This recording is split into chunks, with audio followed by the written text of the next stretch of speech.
এই সংসারের সব থেকে বড় সুখ কি? কেউ বলবেন নিজের লক্ষ্য প্রাপ্ত করা, কেউ বলবেন ধন উপার্জন করা, কেউ বলবেন নিদ্রাই সব থেকে বড় সুখ, কেউ বলবেন রাজ্য লাভ করা, আবার কেউ বলবেন মাতার হাত থেকে খাবার খাওয়া, আদি ইত্যাদি। কিন্তু যদি সত্যি কথা বলি, এই সংসারের সব থেকে বড় সুখ হলো সেবা করা। কখনো কাউকে সেবা করে দেখুন।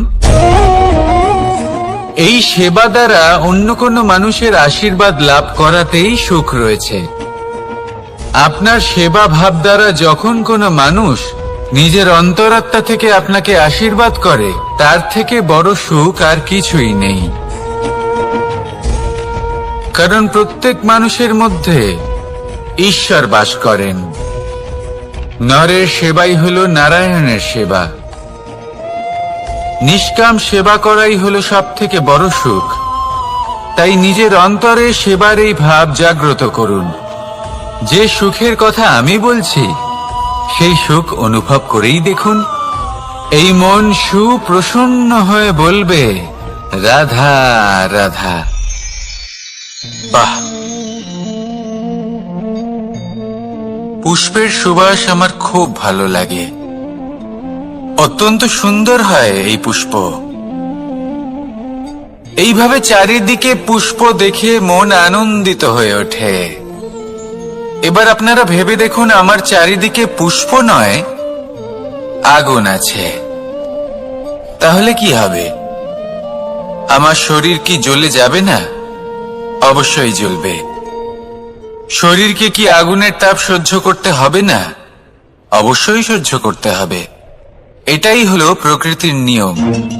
এই নিয়ম কিন্তু আমরা সবাই জানি, কিন্তু আমাদের মধ্যে বেশিরভাগ মানুষ এই বিভ্রান্তি নিয়ে বাঁচি যে এই যে প্রকৃতির নিয়ম, তা আমার ওপর প্রযোজ্য নয়।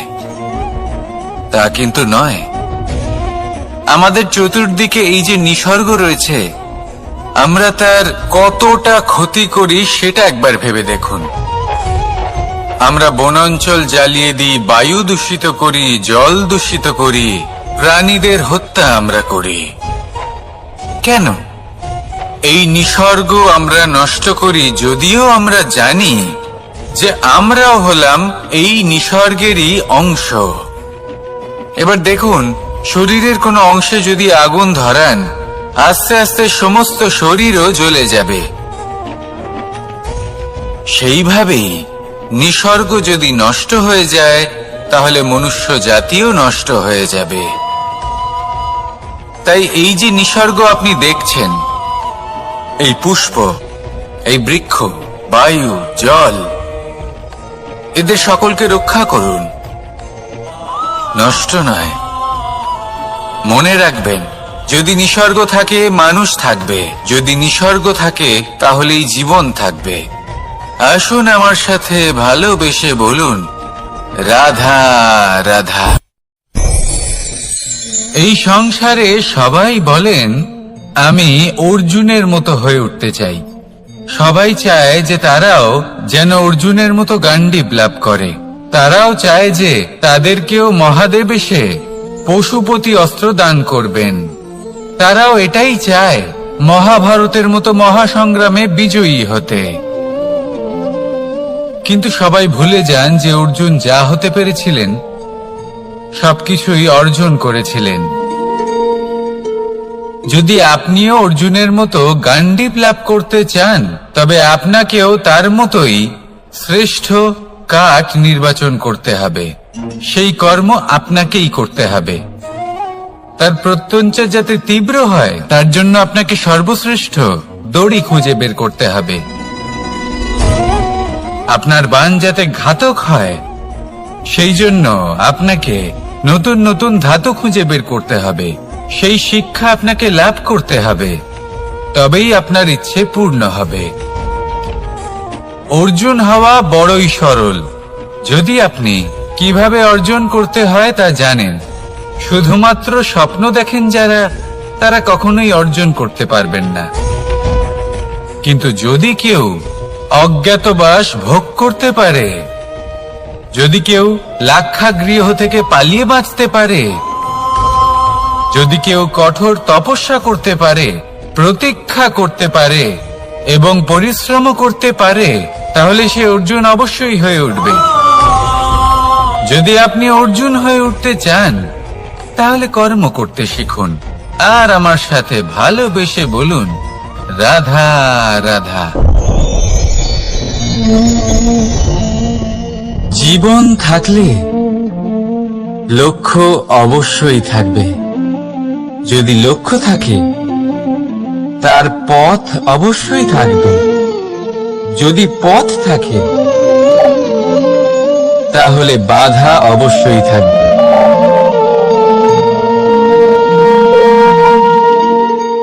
আর এর উপরেই নির্ভর করে যে আমরা জীবনে সফল হব না অসফল, পুরস্কারের ভাগীদার হব নাকি তিরস্কারের। মনে করুন আপনাকে একটা কাজ করতে হবে, আপনাকে পর্বত আরোহণ করতে হবে, আর সেই পথের ঢাল আপনাকে একাধিকবার ফেলে দেবে। পাথর আপনাকে একাধিকবার আহত করবে। এই অবস্থায় কি করবেন? সাধারণ মানুষ বেছে নেয় প্রতিশোধ। সেই পর্বতকে নষ্ট করে দেওয়ার চিন্তা ভাবনা করে, তার ভিতকে নড়িয়ে দেওয়ার কথা ভাবে সেই মানুষ। কিন্তু পর্বতকে তো কেউ নষ্ট করতে পারে না। তাই অসফল হওয়ার সাথে সাথে কুখ্যাতিরও ভাগীদার হয়ে যায় সে। দ্বিতীয় পথ হল পরিবর্তন। যদি আপনি সেই পর্বত ভাঙার পরিবর্তে তাতে সোপান তৈরি করেন, তাহলে আপনিও সেই পর্বতে উঠতে পারবেন, অন্য কেউও তাতে উঠতে পারবে, আগামী প্রজন্মও তাতে উঠতে পারবে, আর সেই আগামী প্রজন্ম সর্বদা আপনার সুনাম করবে। তাই জীবনে প্রতিশোধ নয়, পরিবর্তন বাছুন। বদলা নয়, বদল বেছে নিন। আপনার বাধা আপনার বন্ধু হয়ে যাবে। রাধা রাধা। সমস্ত মানুষের জীবন কিছুটা সমান হয়। মানুষ জন্মগ্রহণ করে, তারপর চলতে শেখে, জীবনে এগিয়ে চলে, বার্ধক্য লাভ করে, তারপর সমাপ্ত হয়ে যায়। কিন্তু সেই ব্যক্তিরা কারা যারা প্রকৃত অর্থে মনুষ্য জীবন যাপন করেন? এনারা হলেন সেই ব্যক্তি যারা পড়ে গেলেও আবার উঠে দাঁড়ানোর চেষ্টা করেন, নিজের ভেঙে পড়া অস্তিত্বকে আগলে নিয়ে আবার একটা আকার দেওয়ার চেষ্টা করেন, ভগ্ন আশাকে আবার একটা নতুন দিশা দেন। অসফল হওয়ার পরেও থামেন না, আবার এগোতে থাকেন। অসফল হওয়ার পরে যদি আপনি থেমে যান, তাহলে সাফল্য আপনার সামনে অপেক্ষা করে, কিন্তু আপনি তা দেখতে পান না। তাই জীবনের সংঘর্ষে অংশগ্রহণ করতে শিখুন। জীবনের সংঘর্ষ থেকে পালাবেন না। আসুন আমার সাথে ভালোবেসে বলুন, রাধা রাধা। একবার একটা শেয়াল বনে বিচরণ করছিল। ও একটা ছোট্ট শাবক দেখতে পেল। ও ভাবলো, আজ একেই আমি খাবার হিসেবে গ্রহণ করব। আশেপাশে দেখলো কেউ দেখছে না তো, কেউ ছিল না, আর সেই শাবকের উপর আক্রমণ করল, যা হলো একটা ঘোর অপরাধ। বনের নিয়ম অনুসারে আপনি কখনোই শাবকের উপর আক্রমণ করতে পারেন না। তারপর এই খবরটা যখন রাজা সিংহ জানতে পারলেন, সভার আয়োজন করলেন। কিন্তু সেখানে শেয়াল বলল, আমি তো এরকম কিছু করিনি। কিন্তু যদি আপনি এরকম বলেন, কোনো প্রমাণ দিন, এর কোনো সাক্ষী আছে? তখন রাজা সিংহ পেঁচাকে ডেকে পাঠালেন, যে সেই মুহূর্তে বৃক্ষের শাখার ওপর বসেছিল। সে সব কিছু দেখেছিল। পেঁচা সব সত্যি কথা বলল, আর শেয়ালকে মৃত্যুদণ্ড দেয়া হলো। এবার এই কাহিনী আমি আপনাকে কেন শোনালাম? কারণ মানুষও কখনো কখনো এরকম কর্ম করেন যা শিয়াল করেছে।